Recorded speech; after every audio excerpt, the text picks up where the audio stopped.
Welcome back to my YouTube channel. So glad you could come back. Today's topic is going to be very superficial, all about hair. Let's get into it. I don't know if there are any other multi-textured cuties out there like me, but let me tell you, it has been a struggle to figure out exactly what the hairs on my head are doing and how to work with them. And every time that I would go on YouTube or do research online, I would come across people saying like, and you might have different curl patterns on your head, but I'd never seen anybody like on YouTube talk about like how different the curl patterns could be. So for example, for me, I have like 2A fairly straight with a little bit of wave hair in the back of my head. It takes up like the vast majority of the center back. And then as we come to the front, you can see it's way more curly. And this tends to be more like a 3A, maybe 3B, depending on the day. And then as we fade around here, and especially in the under portion, it's more like 3C. And that always made me like so frustrated. I'm not credentialed in any way. I have like zero licensure and really nothing except for my own experience to talk about with this topic, aside from like my own experiences in research. So this is just an opinion or just a like, hey, I'm with you, girl, if you are in a similar boat with like not knowing what to do with your hair or struggling to wear it naturally. I'm here for you.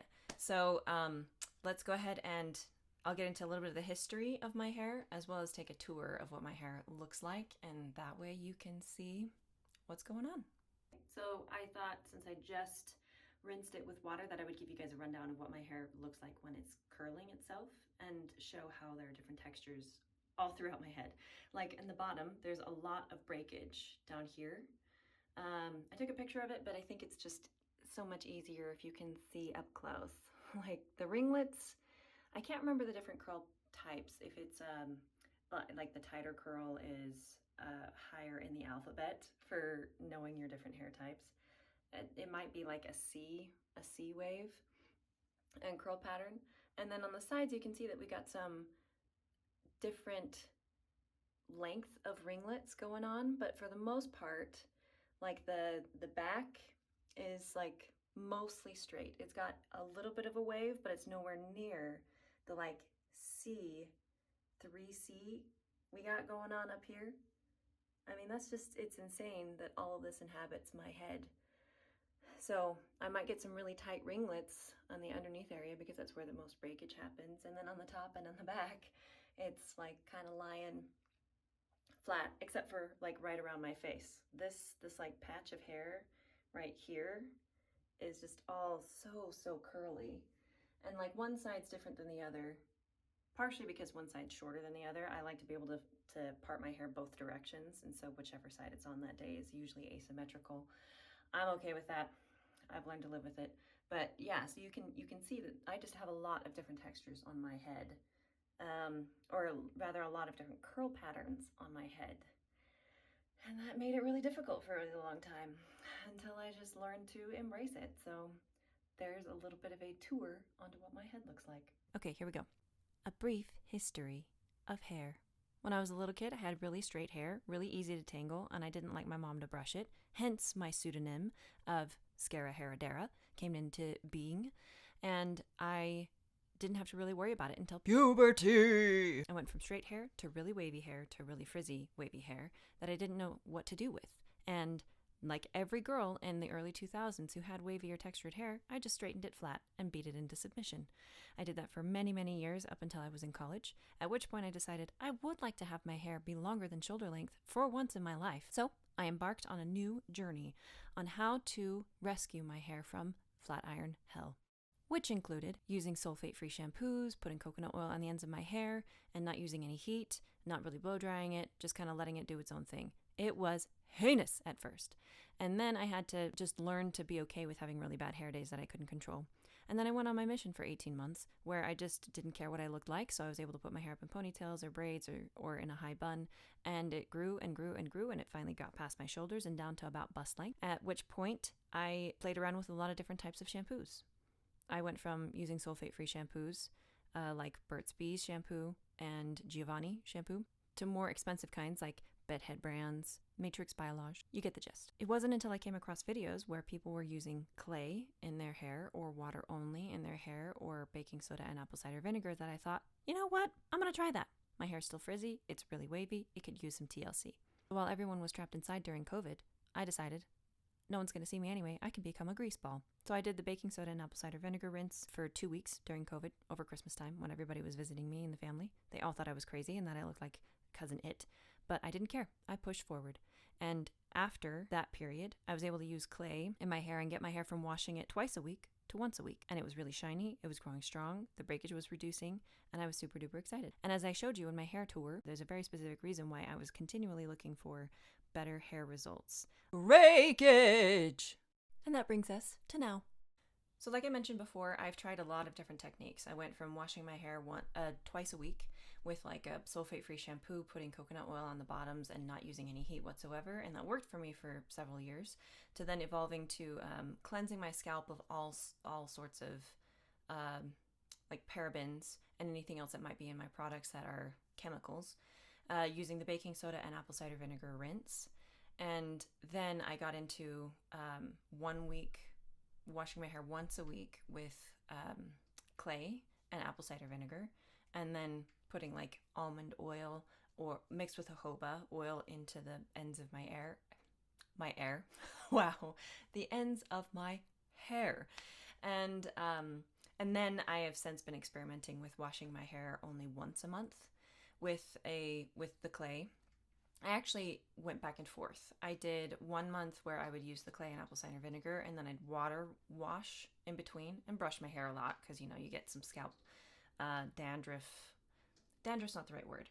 A lot of your dry skin flaking off when you're not washing your hair as often. So that's where brushing really came in. So yeah, after doing a baking soda and apple cider vinegar like detox of my hair a couple of years ago, I got into washing my hair with Rasul clay once a week and putting almond oil and jojoba oil on the ends, and still not using heat very often, but if I wanted to, I did. I had like heat protectants and I got a new curling iron and all that.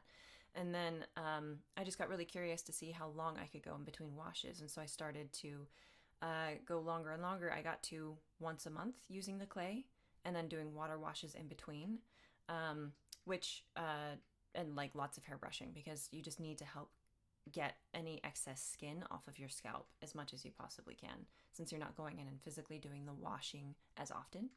And then I'd also vary that. I wouldn't always do clay. I got really curious to see if I could wash my hair with an egg.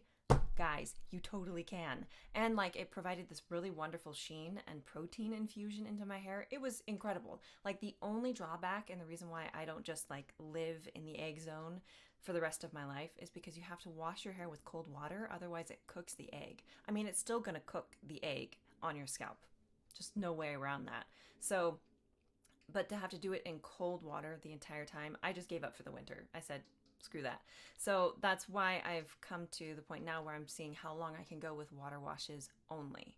And it is still a little bit of a transition period, but I'm finding out that like I really like the way that my hair feels. It is no longer crunchy down the shaft and at the ends. I do still have to put I've come back to doing coconut oil, because for me, I feel like my hair is textured enough that the heavier oil actually does better than the almond oil and jojoba mixture. So that's kind of what's working for me. It's been 2 months now where I've been water washing only. And, well, I say water washing only. Here's what I mean. Like once a week or so when I wash my hair, because now I'm back to washing it about 2 times a week with water. And then one of those washes will also include an apple cider vinegar rinse, just to help with breaking down any buildup that might be there. And I've noticed that it really helps moisturize the rest of my hair as well. So that's where I'm at. It's been 2 months and I'm really excited about how long I can go, just because I'm enjoying that the curl pattern is way more defined without having to use any products whatsoever. And like saves some money. It helps reduce the amount of chemicals that are applied to your body. It's just like really, really cool that we can function like this. Of course, it does take a lot of brushing beforehand. I have to brush my hair in the days leading up to it to remove the hairs from, or remove the oil from the roots and pull it down the hair shaft. So I have to do that quite a bit, but usually like just a really good brush out helps rejuvenate my roots. It's really amazing. Okay, so I just wanted to give you a view of what it looks like. This is probably like day 4 since I last washed it. So it's getting decently greasy. You can see that. And you know, my hair is normally very wavy and curly, but after brushing it out, this is what it'll end up looking like. It still has some of its wave and stuff because it's just impossible to totally get rid of it. But this is what it looks like when it's been fully brushed out. I brushed it out last night and I brushed it out again today. And I mean, it feels really, really soft, and that's something that I'm enjoying about not using shampoo or conditioner, because like the ends of my hair would still be crunchy. Like that's how dry my hair is it's just perpetually like dried out and crunchy. So this was really nice. This is really nice for me because I can touch the ends of it and it's not like crunchy at all, even though it looks pretty frizzy and frazzled, even especially in this under section, because that's where I have a lot of breakage. I mean, you can see how delicious that looks. But it still feels way better this way than like with any masks that I've ever tried, any oil treatments I've ever tried, any shampoos and conditioners. I have tried so many of them, so many of them. So I'm really enjoying this. And then it's right about now that I would either today or tomorrow get into the shower and water wash. So yeah. And let me go ahead and show you the brushes that I use for this. And I'm sure this is like nothing new. If you're interested in hair, you've heard about these kinds, but here's the one that like really helps pull the oil from your roots down your hair shaft, and that would be the Boar Bristle Brush, because you can see that it's got these really fine boar hairs, and they really grab on to your oil and help pull it down your shaft. It is not great for detangling, I've noticed, so I do finger detangle my hair first. I'll also sometimes detangle with my wooden brush just because I like the feeling on my scalp, and since the ends are wooden and a little bit more pointed, I think that it really helps with helping remove any skin that's trying to flake off and hasn't yet. And then also just because it feels really nice, and I feel like it's a good combination of both, I'll go in with, I forget what these are called, but it's a mixture of a boar bristle brush with regular nylon. Is it nylon? I don't actually know what the other bristles are made of. Like I told you, I'm not certified in anything. So I just go in with this. So it's really great. I love being able to brush my hair so often. I think that's just something that I was always born with. My mom says that when I was born in the hospital, I was premature, and so they had to keep me in a little incubation station for a few days, and I would cry and cry and cry until somebody came and brushed my hair, and then I would be totally chill. That really hasn't changed the older that I've gotten. The more distressed I am, I just need to start brushing my hair, which is kind of tough. When you have wavy and curly hair, we know that the greatest amount of breakage comes from when you brush your hair. So that's why it's so important to get the boar bristle brush, because this will allow you to do multiple, like so many passes to help pull the oils down and not incur breakage, because it's gentle enough that it will be fine and reduce the amount of breakage. Because that is something that really my hair story is centered around, is reducing the amount of breakage that I get. Dryness and breakage. Those are my two worst enemies. And the only reason that I've been able to get my hair as long as it is now, which I know is not like incredibly impressive, to me it is, because it's a struggle. So the only way that I can get my hair as long as it is to really make sure that I reduce the dryness and have really solid products, and reduce the amount of breakage by having good brushing technique. I never comb my hair in the shower. I never comb it or brush it when it is wet. I just let it do its wavy thing. And it's been really cool to see how it's panned out and turned out so well every single day. I like the natural technique, or the natural look, I should say. I really like the natural look because I don't know if you're familiar with the Kibbe body system, or, and I can't remember who else expanded on it to do essence work, but I am a flamboyant natural, and natural, wild, disheveled, big hair is like the thing if you're a flamboyant natural. And I love that my hair will do that on its own. So, yes, it has a lot of different textures, but that actually really plays into my essence because flamboyant naturals do really well with having textures on. It's so cool to see that like all of the trends that I knew growing up,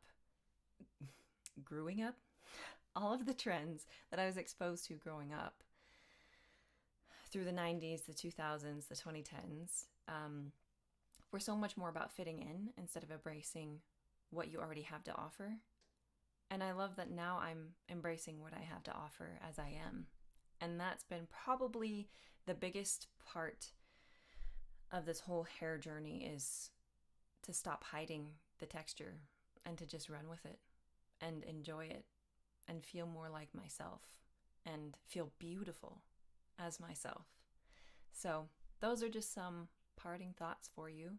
And of course, this is not me hating on anybody who does style their hair frequently and likes to change things up. I think it's also really cool that we can be so expressive of what we're feeling or what looks we want to go for. I'm just an advocate of people feeling pretty, period. So if that's being natural or if that's using a lot of products and a lot of styling techniques, I'm for it.